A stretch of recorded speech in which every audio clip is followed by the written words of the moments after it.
studying, exploring Pampanga. So for today's video guys, naimbitahan nga tayo ng The IPH para mag-staycation dito sa pinagmamalaki nilang state of the heart private villa dito sa Angeles City, Pampanga. So itong The IPH guys, kung makikita yon yan sa pinakalikod ko is napaka-modern anong pinaka-design niya. So yung kapalan, no, located dito nga The IPH dito sa Friendship Highway, the Enclave subdivision. So napaka-secure nung pinaka-place nila dito sa The IPH.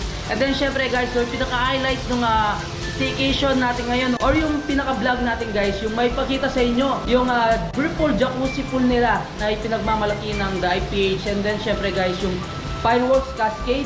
And then yung kagandahan ng private villa na to is meron kayong sariling private cinema. Excited ko nang pakita sa inyo yung tatlong fully furnished room nila, fully air conditioned. And then syempre every room ay may kasama ng smart TVs. And then yung pinaka-design ng pinakasala guys, nung dirty kitchen, and mismo dun sa dining and mismo pinaka-bar nila. Yun nga kabalin, kung gusto nyo magpabook dito sa The IPH, syempre pasyalan nyo yung pinaka-Facebook page nila. So ito yung The IPH. So pwede kayong mag-PM sa kanila or kontakin nyo yung contact number nila sa mismong page nila.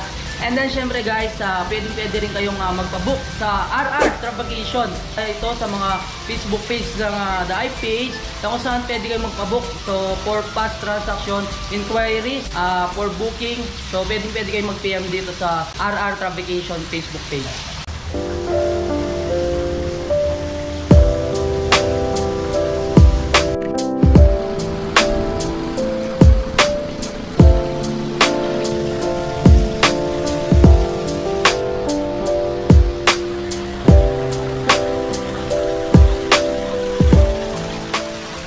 So yung kabalin, bali ililibot ko kayo mismo dito sa The IPH. So eto na nga yung garage nila. So pwede kayong mag-park dito. And then sa pinaka-arapan guys, so makikita nyo may available siyang tables and chairs. And then sa kabilang side na to, eto na yung mini garden nila. So eto na nga sa pinaka-bungad guys, yung whirlpool jacuzzi pool nila. So napakaganda guys. So yung firework cascades. And then kung makikita mo pa lang dito sa pinakalabas guys, no, napaka modern na nung pinaka-design, lalo na itong pinaka-main door. Double check natin itong sa kabilang side. So ito naman yung pinaka-lanay area nila. So dito sa side na to guys, makikita nyo is Moroccan style. Ito mismo sa lanay. So dito sa part na to, pwede kayong magtambay. So abang naliligo kayo doon, so pwede kayong maglagay ng mga drinks. And then syempre pwede rin naman kayo mag-set up doon sa pinakaharapan guys, kung gusto nyong yun nga, mag-chill. Papasok na tayo guys. Papakita ko sa inyo kung ano ba yung meron sa pinakaloob. So sa sala, sa dining area, sa kitchen, and then syempre sa tatlong room nila. And then guys, no, excited ko nang pakita sa inyo yung entertainment room nila dito sa The IPH. Tara! So yan, kung mapapansin nyo guys, sa pinaka-main door nila, naka-digital lock sila guys. Ayan natin.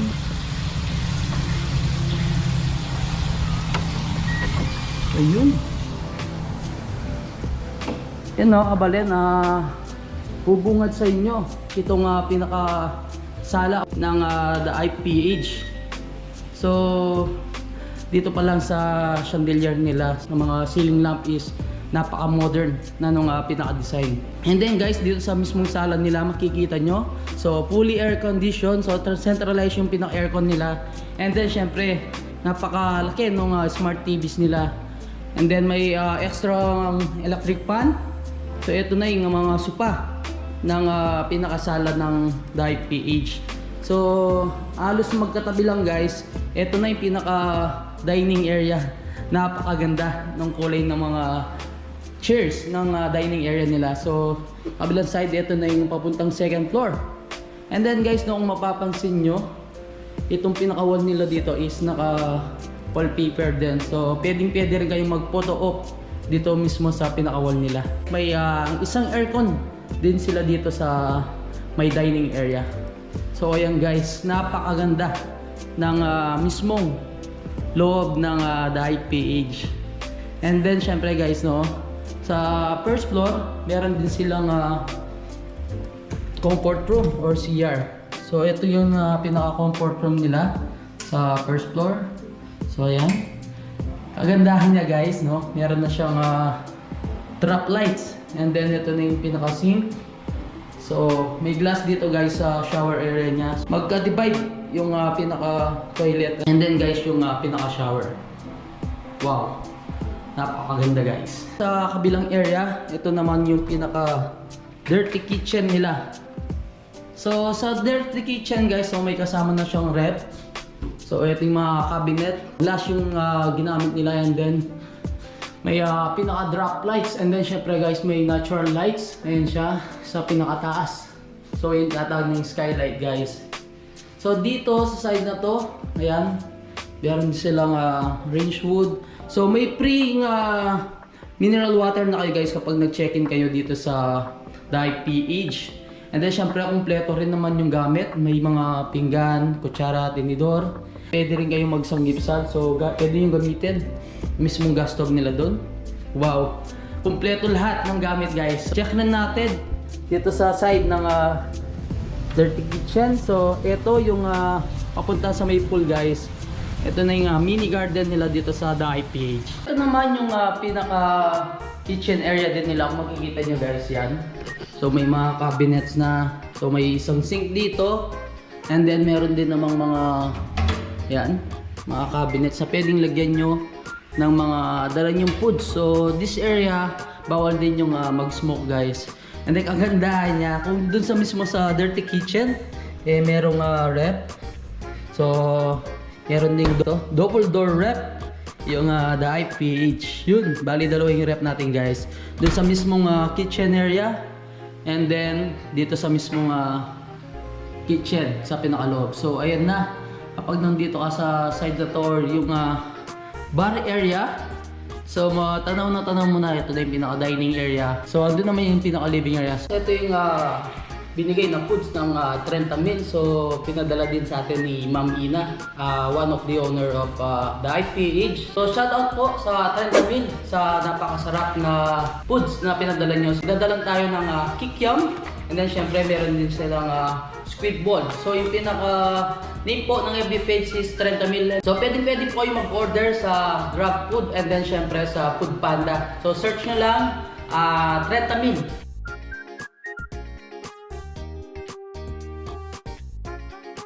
Ito na nga no kabaled, check na natin yung mga rooms nila sa pinakataas. So may tatlo silang room, taas din yung private cinema or yung entertainment room nila. So excited na ako pakita sa inyo guys. So ito siya, yung pinaka-stairs. So pagkatapos ng mismong living area, ito na yung pataas guys. So unang mapapansin mo dito, yung napakagandang chandeliers nila. So yan siya. Wow! Nice! So dito sa isang side, may dalawang room, and then merong isang CR, and then ito na yung pinaka master bedroom natin. So check muna natin guys itong first room. Wow! Open natin yung lights. So sa lights nila guys, no, pwede silang pagpalit ng kulay. So depende sa mood na gusto nyo. So yan yung mga pin lights. Changing color din sila, no? Hindi mapapansin nyo dito sa side na to. So may mga cabinets, pwede kayo maglagay ng mga damit nyo. And then naka-blinds din sila. And then kagandahan niya, no, every room is meron silang smart TV. And syempre guys, fully air condition din naman yung mga room nila dito. Napakaganda ng vibes ng pinaka-room nila. Modern talaga yung mga room nila dito sa Dive PH. Nice. Check naman natin itong second room nila dito sa second floor. So ito siya. Wow. So same din. Nag-changing color din yung mga pin lights. And then yung pinaka-center lights nila. And then guys, no, napakaganda ng pinaka-ambience kasi meron din siyang cob lights. So dito makikita mo nakabukas yung pinaka-blinds. Ayan. Yung sa pinakalabas ng pinaka-bila natin. Syempre of course meron din siyang cabinets. And then syempre fully air condition. Itong isang room ng the IPH. So yung mga size ng bed nila is double size guys, no? And then may mga extra cabinets dito sa side, yan. Sa pagitan naman ng dalawang room, meron silang CR dito. o yung pinaka-comfort room. So same lang din no, kabalin yung sa ilalim na comfort room nila. So halos magkakamuka.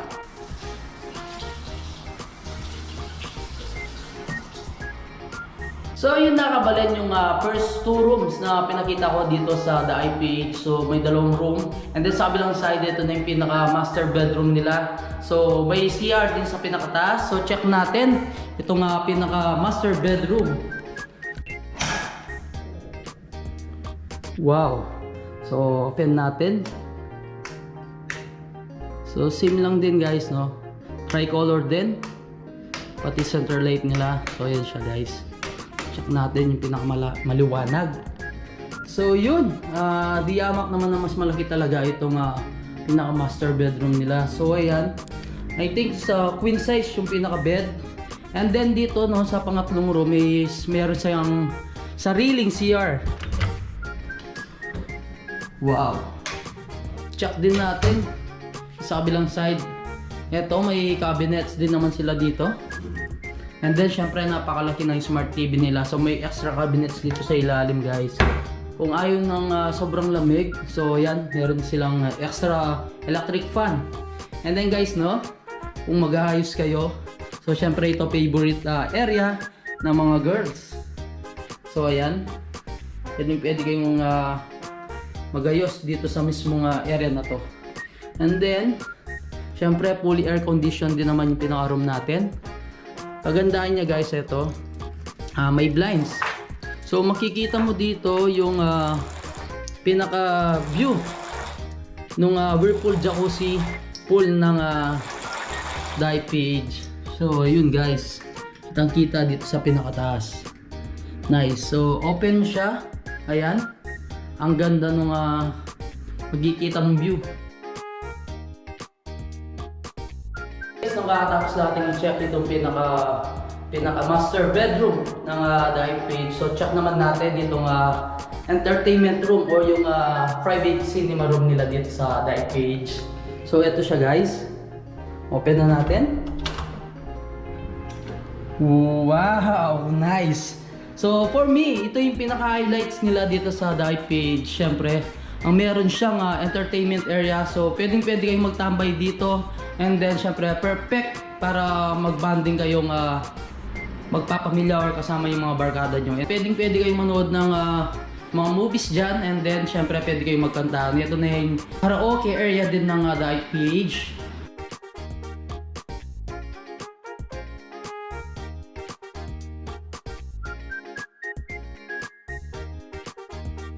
So yan, yung pinaka-painting nila dito or yung pinaka-mural design ng mismong entertainment area. Napakaganda guys. So napaka-colorful ng mga chairs. So may lagayan din ng drinks dito sa mga chairs nila. Ayan. So papakita ko dito sa kabilang side. Wow.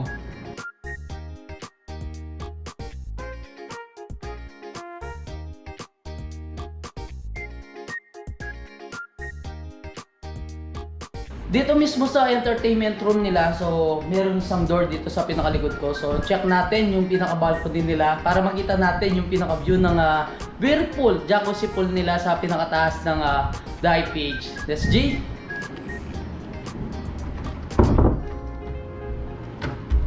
So ayun guys. Wow. So ito na yung pinaka-view sa pinakalabas. Makikita nyo, ayan siya guys. Ito na yung pinaka jacuzzi pool nila dito sa The IPH. So perfect view kung makikita mo dito sa pinakataas ng balcony ng The IPH. Nice.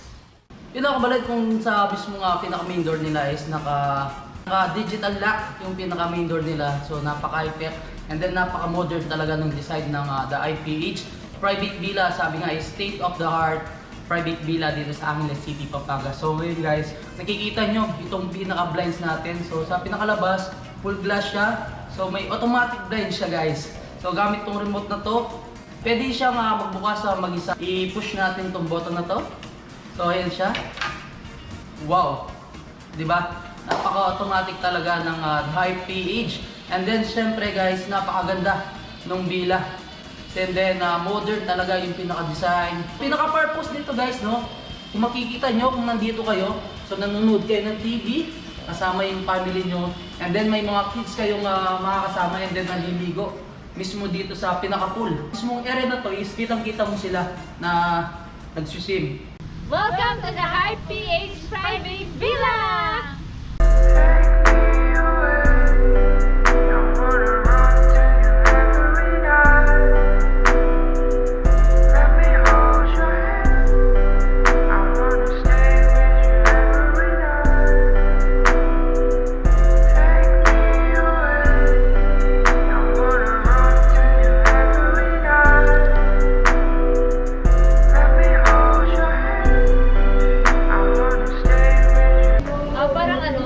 Pampanga, breath of fresh air yung napuntahan natin place, no? Parang, syempre, the usual coffee, ganyan. Pero dito meron palang mga magagandang villas na may magandang accommodation, may pool, may entertainment room, yan. Very, siya, talagang refreshing. Highly recommended. Tsaka nung pumasok ako, nagulat ako kasi it's more than what you've expected, di ba? Sobrang ganda talaga. Yeah. Lalo na nung umakit kami sa room, ganda ng mga rooms. Actually, sa pictures pa lang, impressive na eh. Kanya lang iba rin pala pag nakita mo siya sa personal, no? Yun. Yeah. For me, So, okay siya. 10 out of 10. Tandaan niya guys, pinaka-location niya is malapit siya mismo dito sa pinaka-friendship or yung Korean town. So kung gusto niyo mag-hangout, lumabas ng saglit guys, pwede. So maraming cafe dito mismong friendship. So pwede kayo rin pumili ng foods malapit dito sa The IPH. So yung pinaka-landmark guys, kung nakapagpabook na kayo dito is itong McDonald's or yung intersection dito sa pinaka-friendship. So pagkalagpas nyo ng Friendship Korean Town, so Friendship Highway guys, lalagpasan nyo yung mismong intersection. So usog lang kayo kung tayo makikita nyo yung 7-Eleven, and then makikita nyo na yung The Enclave guys. So pasok lang kayo dito, Google Map nyo guys, madali lang naman siyang hanapin. Pag-uusapan naman natin kabalayin yung pinaka-rates nila dito sa The IPH. So 13,999 for overnight. So pinaka-check-in guys, 2:30 PM until 12 noon the next day. And then kung gusto nyo naman mag-day tour, pwede guys, 10,000 pesos sa check-in guys, 9 AM until 9 PM. Follow nyo yung kanilang Facebook page. So ilalagay natin siya dito para sa mga upcoming promos ng Dive page para maka-discount kayo.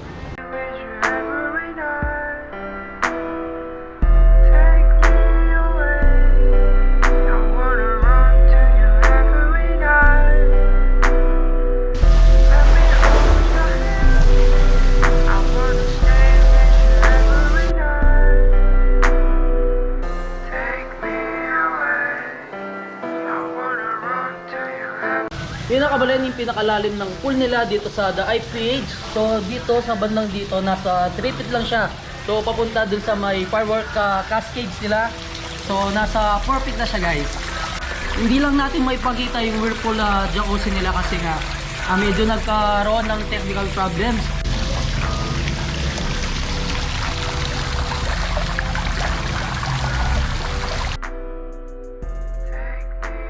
Sa kabilang side no kabalan, makikita nyo itong pinaka-shower area nila. So bago kayo makapag-swimming doon, so need nyo muna dyan, mag-shower. And then meron din silang comfort room dito sa malapit sa pinaka-pool nila.